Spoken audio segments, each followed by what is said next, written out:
رسولی فرماتے ہیں میں تو وضو کرنا ہی بھول گیا، میں نے اس بچی سے کہا اقسمک باللہ بما نلت هذه منزلہ، اللہ کی قسم میں تجھے دیتا ہوں، ذرا میری بیٹی یہ بتا تیری زبان میں اتنی تاثیر کہاں سے پیدا ہو گئی، تیرے خود میں اس تاثیر کہاں سے آ گئی؟ آج ہماری مائیں بہنیں اور بیٹیاں بھی ہیں، ان کی زبان پر نعت نبی کے ترانے نہیں گونجتے، رسول پاک پر درود یہ نہیں پڑتی ہے، ان کو اگر موقع مل جائے تو بیٹھ کے 1 گھنٹہ 2 گھنٹہ صرف غیبت کی باتیں کرتے ہیں۔ میری ماں اور بہنوں، بن جاؤ اس بچی کی طرح، طریقہ اختیار کر لو اس بچی کا۔ اس نے کہا چچا آپ کو پتا نہیں ہے کہ یہ مرتبے کیسے ملتے ہیں، یہ مرتبہ میں نے کیسے حاصل کیا ہے؟ بکثرت الصلاۃ علی النبی صلی اللہ علیہ وسلم، نبی کریم صلی اللہ علیہ وسلم پر کثرت سے درود پڑھنے کی وجہ سے میں اس چھوٹی عمر میں بھی اپنے نبی پر درود پڑھتی ہوں، چلتی ہوں تو درود پڑھتے ہوئے، بیٹھتی ہوں تو نبی پر درود پڑھتی ہوں، اٹھتے بیٹھتے چلتے پھرتے اپنے نبی پر میں درود پڑھتی ہوں۔ اسی درود کی برکت کی وجہ سے اللہ نے میری زبان میں اتنی تاثیر پیدا فرما دی ہے کہ میں نے کنویں میں تھوک دیا ہے تو اللہ کا کرم ہوا ہے کہ کنویں کا پانی اچھلتا ہوا، ابال کھاتا ہوا، فوارہ پھوٹتا ہوا باہر نکل آیا۔ سبحان اللہ سبحان اللہ ماشاءاللہ، باہر نکل آیا ہے۔ اللہ اکبر۔ جب ایک اللہ والے نے اس واقعے کو سنا تو وہ اللہ والے رونے لگے، دہاڑے مار مار کر کے رونے لگے، چیخیں مار مار کر کے رونے لگے۔ لوگوں نے پوچھا رونے کی وجہ کیا ہے؟ اس نے کہا کہ میں رو رہا ہوں، میں اس لیے رو رہا ہوں کہ جب بچی کے مرتبے کا یہ عالم ہے تو اس کے ماں کے مرتبے کا عالم کیا ہوگا؟ جب ایک بچی کا رتبہ یہ ہے، جب ایک بچی 7 سالہ بچی ایسی ہے تو پھر اس کی ماں کیسی ہوگی؟ اس لیے کہ رشتے یہ ماں کی طرف سے بنتے ہیں، باپ کی طرف سے بنتے ہیں۔ آج تو ہم نے یہ سمجھ رکھا ہے حضرات گرامی، اگر ماں لاجواب ہو تو بیٹی بھی لاجواب ہوتی ہے، اگر باپ لاجواب ہو تو بیٹے کا لاجواب ہونا بھی طے ہوتا ہے۔ آج تو ہم نے یہ سمجھ رکھا ہے ہم چاہے چوری کریں یا ڈکیتی کریں میرا بیٹا نیک ہو جائے گا، ہم چاہے حرام اشیاء کھائیں اور پیئیں میرا بچہ حرام کو ٹچ نہیں کرے گا، یہ تو ہم نے سمجھ رکھا ہے۔ ہم چاہے جیسی زندگی گزارے میری اولاد نیک ہو جائے گی، ایسا نہیں ہوتا ہے۔ قدرت کا قانون چلتا ہے اس دنیا میں، اپنا قانون نہیں چلتا ہے۔ اپنا قانون یہ ہے کہ ہم اپنے من کی غلامی کرتے ہیں، ہم اپنی طبیعت پر عمل کرتے ہیں، شریعت پر عمل نہیں کرتے۔ قدرت کا قانون یہ ہے کہ موسم اپنے وقت پہ بدلتا ہے، دن اپنے وقت پہ نکلتا ہے، رات اپنے وقت پہ آتی ہے، چاند و سورج اپنے وقت پر نکلتے ہیں، یعنی اس دنیا کا سارا نظام ایک سسٹم سے چلتا ہے۔ ایسا میں نے کہیں نہیں دیکھا کہ کسی نے لیچی کا پیڑ لگایا ہو اس سے آم پھل گیا ہو، یہ پڑوی میں پھل جائے گا، اگر آم کا درخت لگائے گے تو اس سے پھل جائے گا۔ ایسا میں نے کہیں نہیں دیکھا کہ کسی نے کھیت میں گیہوں کی کھیتی کی ہو اور اس سے مکئی کی فصل پیدا ہو گئی ہو۔ ایسا میں نے کبھی نہیں دیکھا کہ کسی نے کھیت میں بیگن اور ککڑی کا پودا لگایا ہو اور اس سے سونا نکل گیا ہو۔ کوئی ساری زندگی یہ تمنا باندھ کے رکھے کہ اگر اللہ چاہے گا تو بیگن سے سونا نکل آئے گا، اللہ چاہے گا تو آم کے پیڑ سے سیب پھل جائے گا۔ ہزار زندگی بھر یہ تمنا کرے کہ اگر اللہ چاہے تو پتھر سے سونا نکال دے، اللہ چاہے تو مائی سے کھجور نکال دے، اللہ چاہے سوکھے درخت کو تر و تازہ کر دے، مگر اللہ ایسا چاہتا نہیں ہے۔ اللہ کیا چاہتا ہے؟ اللہ یہی چاہتا ہے دھان کے پودے سے دھان نکلے، گیہوں کے پودے سے گیہوں نکلے، بیگن کے پودے سے بیگن نکلے اور آم کے پیڑ سے آم نکلے۔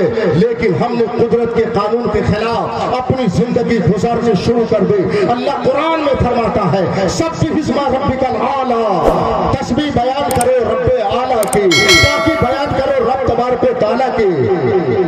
اس لیے کہ اس نے چیزوں کو پیدا کر کے ایک اندازے کے مطابق رکھا.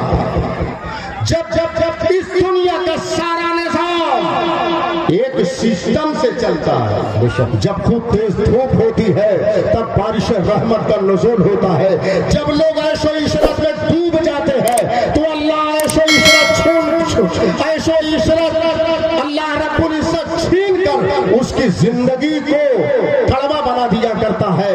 جب لوگ فرصت کے ایام کا غلط استعمال کرتے ہیں تو اللہ اس کی زندگی کو مصروفیت اور مشغولیت کی بھٹی میں جھونک دیتا ہے. اور جب لوگ مصروفیت کا غلط استعمال کرتے ہیں تو اللہ اس کے پاؤں میں بیڑیاں ڈال کر لاک ڈاؤن میں مبتلا کر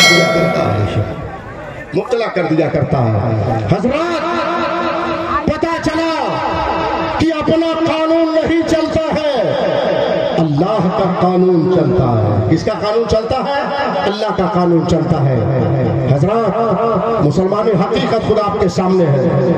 آج کائنات کے ہر گوشے میں ہم ذلیل و خوار ہو رہے ہیں. اس کی واحد وجہ یہی ہے کہ ہم نے اللہ اور اس کے رسول کے فرمان سے منہ موڑ لیا، شیطان ملعون سے رشتہ جوڑ لیا. جہاں سے سلامتی مل رہی تھی وہیں سے ناطہ توڑ لیا.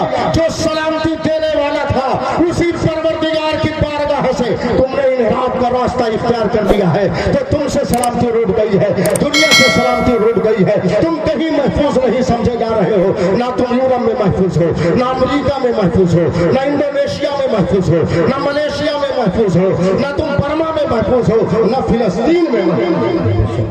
تم کہیں محفوظ نہیں، اس لیے کہ تم مسلمان تھے. تمہارا رشتہ سلامتی تو اللہ سے قائم ہونا چاہیے تھا، جو سلامتی نازل کرنے والا ہے، جو سلامتی دینے والا ہے. اللہم انت السلام، اے اللہ تو سلامتی ہے. ومنک السلام، اور سلامتی تیری بارگاہ ہی سے ملتی ہے، سلامتی تیرے آستانے ہی سے ملتی ہے، سلامتی تیرے گھر سے ہی ملتی ہے، سلامتی تیرے در سے ہی ملتی ہے. وَإِلَيْكَ يَرْجِعُ السَّلَامُ، سلامتی کے سارے راستے تیری ہی طرف لوٹتے ہیں.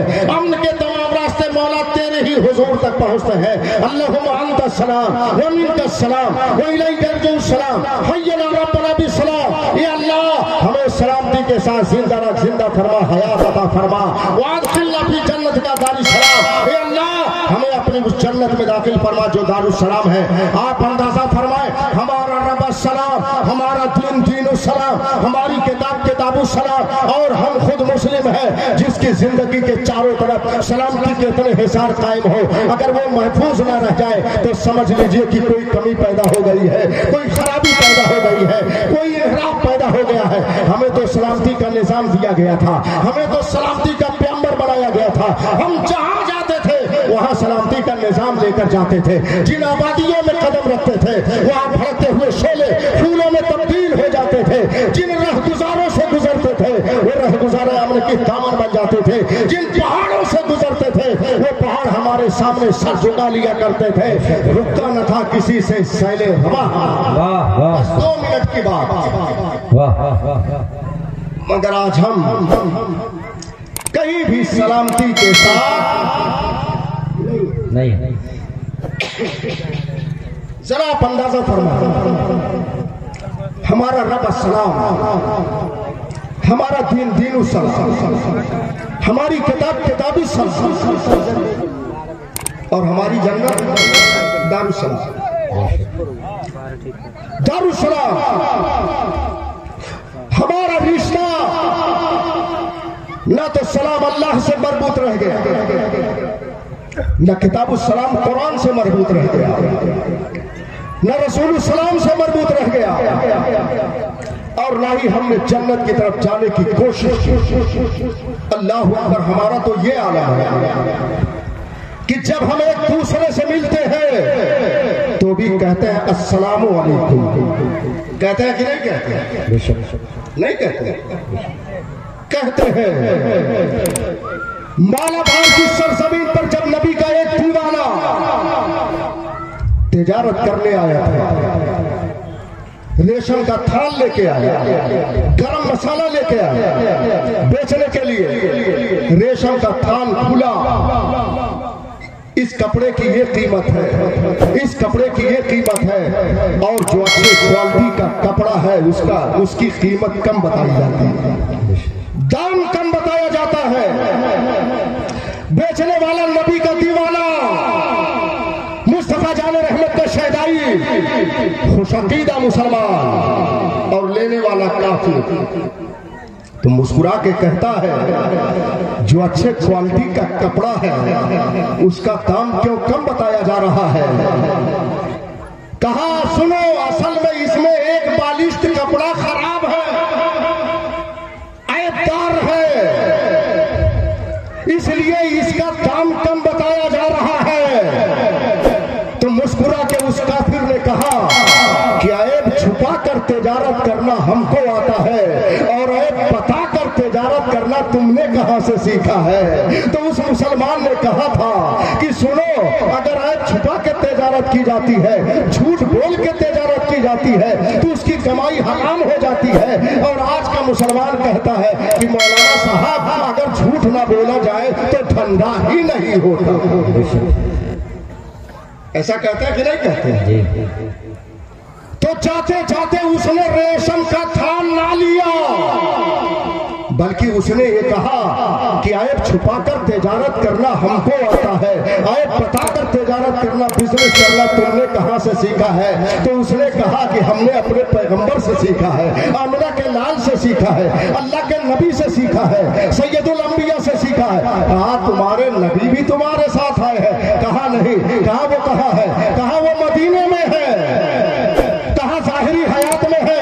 کہا نہیں، ان کا وصال ہو گیا ہے، لیکن ہمارا ایمان ہے کہ ہمارے پیغمبر رہتے ہیں مدینے میں، مگر وہیں سے ان کی نظر ہم پر ہے، تو اس لیے ہم جھوٹ نہیں بولیں گے۔ تو جاتے جاتے اس نے ریشم کا تھان نہ لیا، بلکہ جاتے جاتے اس نے دولت ایمان لیا، جاتے جاتے اس نے دولت ایمان لیا۔ اللہ اکبر! آج ہم الحمدللہ مسلمان ہیں، جب ہم ایک دوسرے سے ملتے ہیں تو بھی کہتے ہیں السلام علیکم، کہتے ہیں کہ نہیں کہتے ہیں؟ کہ آپ لوگ کچھ دوسرا کہتے ہیں؟ بھائی نیپالی تو نہیں بولتے ہیں ماشاءاللہ، ورنہ آج دنیا میں مختلف نام رکھے ہیں ملنے کے۔ ایک انگریز جب دوسرے سے ملتا ہے تو گڈ مارننگ کہتا ہے، گڈ نائٹ کہتا ہے، گڈ ایوننگ کہتا ہے، گڈ آفٹر نون کہتا ہے۔ گڈ مارننگ کا مطلب یہ ہے کہ صبح تو ٹھیک ہے، دوپہر جہنم میں چلی جائے کوئی بات نہیں ہے۔ گڈ نائٹ کا مطلب یہ ہے کہ رات تو ٹھیک ہے، صبح چاہے تمہیں عذاب ہی میں گزارنا، جاؤ جہنم کے حوالے ہو جاؤ۔ وقتوں کے حوالے سے وہ سلامتی کی بات کرتا ہے، مگر ایک مسلمان جب بولتا ہے، پڑھوی کا خوش عقیدہ مسلمان بولتا ہے، جب ایک نبی کا دیوانہ بولتا ہے تو کہتا ہے السلام علیکم ورحمۃ اللہ۔ اس وقت سے لے کے موت کی آخری ہچکی تک تم پر اللہ کی سلامتی ہو۔ صبح بھی اللہ کی سلامتی میں رہو، شام کو بھی اللہ کی سلامتی میں رہو، دن میں بھی اللہ کی سلامتی میں رہو، رات میں بھی اللہ کی سلامتی میں رہو، مکان میں بھی اللہ کی سلامتی میں رہو، دکان میں بھی اللہ کی سلامتی میں رہو، جہاں کہیں رہو اللہ کی سلامتی میں رہو۔ ہمارا وہ عظیم خطیب باوقار خطیب ممبر نور پر تشریف لا چکا ہے، چاہے وہ ہمارے نوجوان ہو، چاہے وہ ہماری مائیں اور بہنیں ہو، بڑے بوڑھے ہو، ہم اللہ سے ڈریں۔ اگر ہم اللہ سے ڈریں گے تو ہم سے نمازیں نہیں چھوٹیں گی، ہم سے روزے نہیں چھوٹیں گے، ہم سے اچھے اعمال نہیں چھوٹیں گے۔ ہم انشاءاللہ جب یہاں سے نیک عمل کر کے جائیں گے تو وہاں ہمارے لیے بہاریں ہی بہاریں ہوں گی۔ ہمارے نوجوانوں کو بھی سدھرنے کی ضرورت ہے۔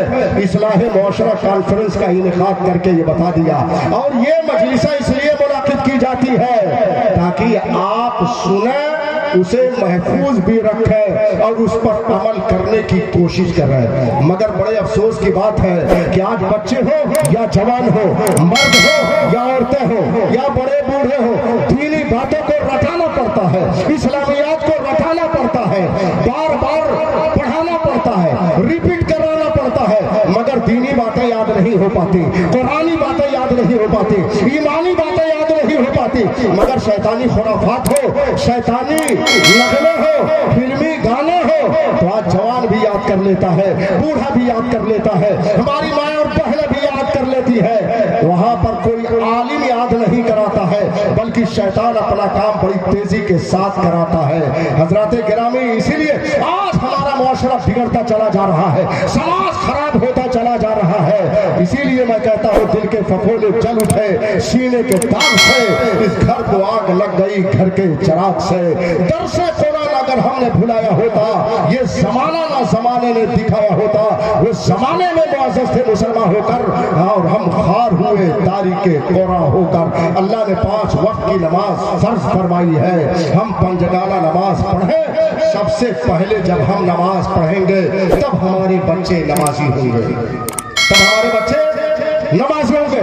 ماں جب عابدہ ہوتی تھی تب بیٹا عابد ہوتا تھا، ماں جب فاطمہ ہوتی تھی تب بیٹا حسین ہوتا ہے، ماں جب ام الخیر ہوتی ہے تب بیٹا غوث اعظم ہوتا ہے، ماں جب ام الورا ہوتی ہے تب بیٹا غریب نواز ہوتا ہے، ماں جب اپنے بیٹے کو قرآن کی لوریاں پڑھ کر کے سناتی ہے، درود پڑھ کر کے جگاتی ہے، تب بیٹا امام احمد رضا اعلیٰ حضرت فاضل بریلوی ہوتا ہے، ماں جب تہجد گزار ہوتی ہے تب بیٹا مفتی اعظم ہوتا ہے، ماں جب نیکوکار ہوتی ہے تب بیٹا شعیب الاولیاء ہوتا ہے، ماں جب پرہیزگار ہوتی ہے تب بیٹا مظہر شعیب الاولیاء ہوتا ہے، ماں جب نیک ہوتی ہے تب بیٹا خطیب البراہیم۔